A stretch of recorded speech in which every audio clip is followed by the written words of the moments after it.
Hello friend, जय Shri Ram. Welcome to the our channel new talent classes, जहां पर मिलता है आपको ढेर सारा मोटिवेशनल एंड एजुकेशनल वीडियो। आज हम लोग बात करेंगे railway group D exam analysis की। सबसे सटीक और सबसे तेज 100% रियल क्वेश्चन। आज हम लोग 17 तारीख को तीनों शिफ्ट में आए हुए जीके और जीएस क्वेश्चन की बात करेंगे, तो इस वीडियो में बने रहें। सबसे पहला क्वेश्चन, मिल्क ऑफ मैग्नीशिया किसे कहते हैं? तो कहते हैं मैग्नीशियम हाइड्रोक्साइड का। फिर दूसरा क्वेश्चन है, बूझा चूना का रासायनिक सूत्र क्या है? तो इसका आंसर होगा कैल्शियम हाइड्रोक्साइड। तीसरा क्वेश्चन, उत्तराखंड के ब्रांड एम्बेसडर कौन है? इसका सही आंसर होगा ऋषभ पंत। उत्तराखंड ब्रांड एम्बेसडर है ऋषभ पंत। फिर ये क्वेश्चन आया था, पेरियार नदी कहाँ से निकलती है? तो पेरियार नदी तमिलनाडु से निकलती है। चलिए पेरियार नदी के बारे में बता दें कि यह सबसे ज़्यादा यह केरला में प्रवाहित होती है। पेरियार भारत के केरल राज्य की सबसे लंबी नदी है। यह तमिलनाडु राज्य में पश्चिमी घाट की ऊंचाइयों से आरंभ होती है। केरल में जल विद्युत का सबसे स्रोत इडुक्की बांध इसी नदी पर बना हुआ है, और राज्य के कई मुख्य नगर में जल इसी नदी से प्राप्त होता है। फिर क्वेश्चन आया था, समतल दर्पण से बना प्रतिबिंब कैसा होता है? तो समतल दर्पण से बना प्रतिबिंब सीधा और आभासी होता है। फिर अगले शिफ्ट में क्वेश्चन आया था, उत्तल दर्पण से बना प्रतिबिंब कैसा होता है? तो उत्तल दर्पण से बना प्रतिबिंब आभासी, सीधा एवं छोटा होता है। फिर एक क्वेश्चन आया था, बैटरी वाला अम्ल ऑयल ऑफ विट्रोल किसे कहा जाता है? तो इसका सही आंसर होगा H2SO4 को बैटरी वाला अम्ल कहा जाता है। विश्व आर्द्र भूमि दिवस वर्ल्ड वेटलैंड डे कब मनाया जाता है? तो इसका सही आंसर होगा 2 फरवरी। विश्व आर्द्र भूमि दिवस 2 फरवरी को मनाया जाता है। प्रथम पंचवर्षीय योजना 1951 से लेकर 1956 तक का अध्यक्ष कौन थे? तो इसके अध्यक्ष थे पंडित जवाहरलाल नेहरू। हीलियम की ऑक्सीकरण की संख्या कितनी होती है? यहाँ पर थोड़ा सा क्वेश्चन यहाँ पर होना चाहिए, ऑक्सीकरण स्थिति क्या होती है? तो हीलियम का ऑक्सीकरण स्थिति की, तो इसका परमाणु संख्या होता है 2, और तो ये होता है 4।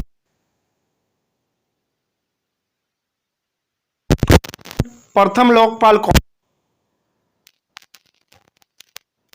और लोकपाल अभी वर्तमान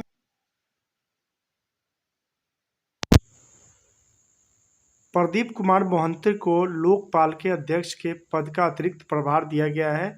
लोकपाल और लोकायुक्त अधिनियम को 2013 में पारित किया गया था।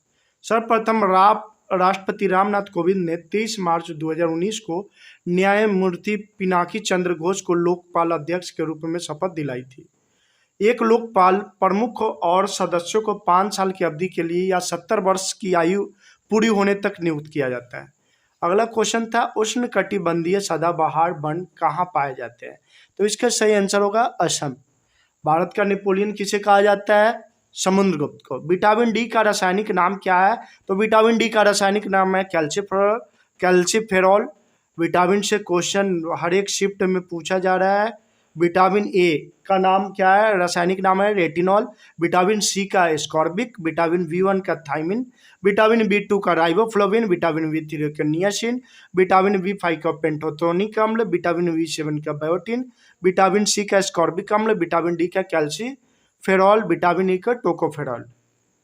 दावन सोडा का रासायनिक सूत्र क्या होता है? Na2CO3 10H2 है। MIC का फुल फॉर्म क्या होता है? तो मिथाइल आइसोसाइनेट। ये भी क्वेश्चन पूछा गया था। गैल्वेनीकरण प्रक्रिया क्या होती है? लोहे के ऊपर जस्ते का परत चढ़ाने की प्रक्रिया को बोलते हैं हम लोग गैल्वेनीकरण। भारत के प्रथम रेल मंत्री कौन थे? जॉन मथाई। भारत न्यायमूर्ति के वेणुगोपाल का कार्यकाल कब बढ़ाया गया था? तो इसका सही आंसर होगा 2021 में। उपनिषद में उप शब्द का अर्थ क्या होता है? तो उप शब्द का अर्थ होता है निकट या पास। संविधान कब लागू हुआ था? 26 जनवरी 1950 को। प्रधानमंत्री श्रम कार्ड योजना धारकों को केंद्र सरकार कितना % हिस्सा देती है? तो इसका सही आंसर होगा 40%। 2011 की जनगणना के अनुसार 810 में 6% कौन सी भाषा बोली जाती है? तो इसका सही आंसर होगा बंगाली। सरदार सरोवर बांध बनाया गया था, जिससे क्या लाभ हुआ? तो इससे लाभ हुआ हाइड्रो इलेक्ट्रिक पावर प्लांट का स्थापना किया गया था। गर्भ निरोधक गोलियां कहाँ से ली जाती है? तो इसका सही आंसर होगा मुंह से। समुद्र नीला क्यों दिखाई देता है? तो इसका आंसर होगा प्रकीर्णन के कारण।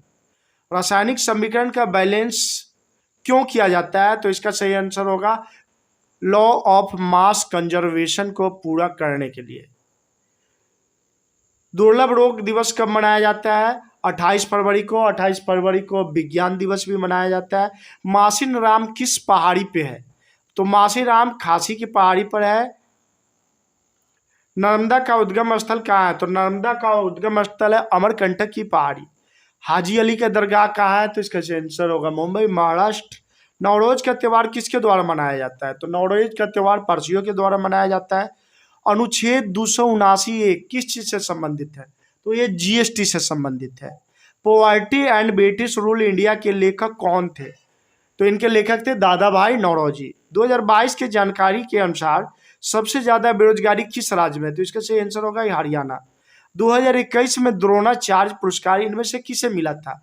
तो द्रोणाचार्य जो पुरस्कार मिला था संध्या गर्ग और राधा कृष्ण नायर को मिला था। हाइड्रोजन परियोजना मध्य प्रदेश के किस जिले में शुरू की गई थी? तो मध्य प्रदेश के गुना जिले में यह परियोजना चालू हुआ था। पिंक प्रोटेक्शन परियोजना किस राज्य से शुरू हुआ था? तो पिंक प्रोटेक्शन परियोजना केरल राज्य से चालू हुआ था। इस परियोजना के मुख्य उद्देश्य था केरल पुलिस ने महिला के लिए विशेषकर ये परियोजना लॉन्च किया था जिसका नाम था पिंक प्रोटेक्शन परियोजना। किस पैरा एथलीट को मेजर ध्यानचंद पुरस्कार दिया गया? तो इसका सही आंसर होगा मनीष नरवाल को। सेल की स्थापना कब हुई थी? तो 1974 में सेल की स्थापना हुई थी। सेल का फुल फॉर्म होता है steel authority of India limited. इसकी स्थापना 1974 में की गई थी। यह भारत में इस्पात निर्माण की सबसे बड़ी कंपनी है। आपको बता दें कि विश्व की सबसे ऊंची स्टैचू ऑफ यूनिटी, विश्व की सबसे बड़ा स्टैचू ऑफ यूनिटी में 50% स्टील सेल से ही गया था। स्टैचू ऑफ यूनिटी की लंबाई 182 मीटर है।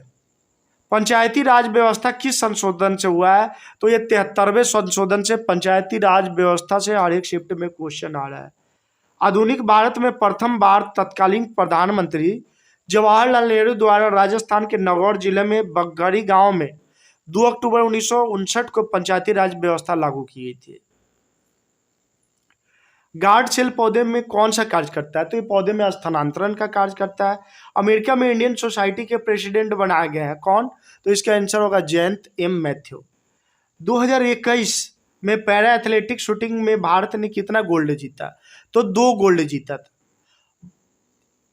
2022 में फीफा फुटबॉल विश्व कप कहाँ खेला जाएगा? तो ये फीफा विश्व कप कतर में खेला जाएगा।